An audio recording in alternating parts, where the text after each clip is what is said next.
Hello, everyone, and welcome back to Be Like Christ. Welcome back to our Job study. It's been a little while. For those of you who watch these studies in real time, you'll know that I had some technical drama going on. My computer gave out on me, and I thought I got it fixed over this past week, but then it gave out on me again. And so, sorry there's no video today. What I'm doing is I'm using my older computer, and then I'm having to use a new audio software. So I'm trying to monitor that and make sure that it's not doing anything weird. And hopefully, if that all pans out, the video will be back tomorrow, so we can press on through the book of Job. I do want to say before we begin Job 20, I want to say a thank you to everyone who reached out with kind words, with offers to help. I had a lot of people writing comments or sending emails with all kinds of offers to help in a number of different ways. And know that all of those are really appreciated. It's nice to know that you appreciate the studies, and I appreciate all of you. So let's go ahead now and pick up in Job chapter 20. That's where we left off. And, luckily, you probably haven't really forgotten the context, because then the majority of Job is pretty much all just one context. It's the discussion of Job and his friends, at least for the first 37 verses. And that's the section that we're in now, Job 3 through 37. Job and his friends are discussing the reasons that he's experiencing all of this suffering. Is it God who's doing it to him? Is it because he's a sinner? Is it something else entirely that they can't even understand because God is so much bigger than them? That's the discussion. For characters today, we have Job, once again, a blameless and an upright man who Satan was persecuting. We know why these sufferings are happening. It's revealed to us in chapter 1 and 2, but Job and his friends didn't know that. One of Job's friends named Zophar, we've seen him before in chapter 11, and he was arguably the harshest on Job of the three friends. He was the last to speak. Well, now he's going to take another turn at speaking, and we'll see what he has to say. We'll see if he's softened his tone at all. As we move over to our outline today, we're looking at 29 verses, and I've got them all under one heading. The wicked will not succeed for long. So after Job's comments in chapter 19, Zophar said that his spirit was stirred up inside him, and he couldn't help but respond. He had heard Job, he disagreed with Job, and he just felt that he had to say something. Probably would have been better if he hadn't, but this is how he supposedly he feels this righteous zeal to express his opinion on this matter. As several of Job's friends had done, Zophar appealed to this ancient wisdom, and you see I have wisdom in quotes on the outline because it wasn't really as wise as they thought. This is basically a set of popular traditions that posited that wicked men were always swiftly punished by God. Quote, the exalting of the wicked is short, and the joy of the godless but for a moment. So Zophar admits, yeah, sure, wicked men may succeed for a little while, but their success is not going to last very long. A wicked man may rise to prominence and even to notoriety, but God's going to humble him so thoroughly that it'll be as if he vanished from the earth, Zophar says. Fame one day, and then obscurity the next. That's how God deals with these people. Zophar said that a wicked man may enjoy the fruits of his evil deeds for a while, but God would turn those fruits into poison.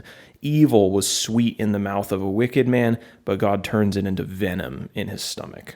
Then Zophar goes on to kind of describe what he believes is the fate of all evil men. In verse 16, it says, the evil man will, quote, suck the poison of cobras. The tongue of a viper will kill him. God will cause all his business dealings to fail, and God will take back what that evil man stole from poor, from less fortunate people they took advantage of. The man's evil will ultimately leave his children as beggars. They're not even going to have bread if they manage to survive at all. God will, quote, send his burning anger against him and rain it upon him into his body, verse 23. Wicked men will constantly be in flight from violent enemies, and some God will cause to be struck down with the point of an arrow or an iron weapon, according to verse 24. Everything in this wicked man's home is going to be consumed, and he'll be devoured as if, fire just burned down his house and all of his possessions. God's going to expose his sin, and in consequence, the earth and all its elements will rise up and punish this evil guy. So this is what Zophar is basically saying happens to all evil people, and what Zophar is implying is pretty clear, pretty much what he said in his last statement, what all Job's friends have been saying. He believes that Job is receiving a punishment from God, and he is receiving the fate of a wicked man because of this this supposed sin that Job's friends are accusing him of hiding. So for application today, I do want to recognize one truth that was in Zophar's statement.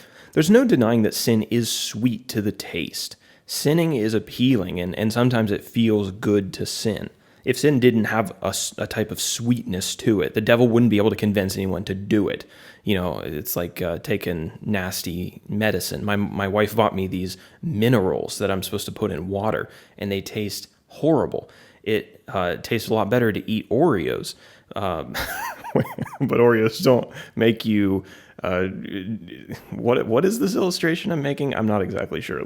Let's just stick to the application as I have it written. If sin didn't have a sweetness to it, the devil would not be able to convince anyone to do it. We need to know that sin tastes good on the palate. We need to be able to acknowledge that and recognize that. But it's equally important to acknowledge and to know that sin turns to poison by the time it hits your stomach. It's a lot like junk food. Maybe this is what I was getting at. It tastes good while you're eating it, but when it's in your stomach, it feels terrible. And I think anyone who has any experience with sin, especially if you have a tender conscience, it may have a sweetness to it up front, an appealing nature that makes you take part in it. But then once you've done it, you feel terrible about it, and it makes you feel just nasty, separated from God. And it's like, it turns to poison, right, in your stomach once you've done it. Eve ate the fruit in the Garden of Eden because why? Because it was a delight to the eyes. It looked really good. Now, I don't know if this tradition is everywhere, but in the autumn, there's a tradition in the States called trick or treat, and kids go out and they go house to house in their neighborhood, and the houses all pass out candy to them, and they collect all the candy in their little bags, and then they take it home and they have a night of diabetes after they've eaten all of the sugar and drive their teachers crazy the day after.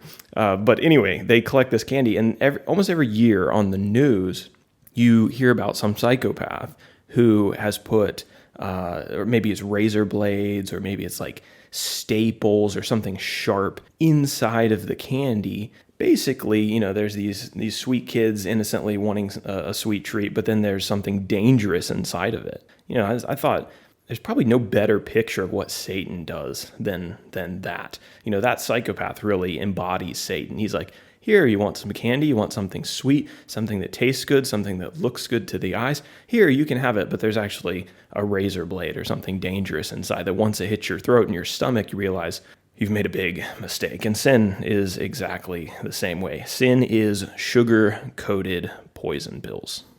So be wise about what you're eating. You know, sometimes the minerals don't taste as good, but you eat them anyway because they're good for you. The Oreos taste really good, but they're not as good for you. So let's try to salvage that that point that I was making. That's our study for today in Job chapter 20. And Lord willing, we will spend the next 20 days without delay, without tech problems, and finish up the book of Job. Lord willing, I'll talk to you tomorrow. We'll talk about Job 21.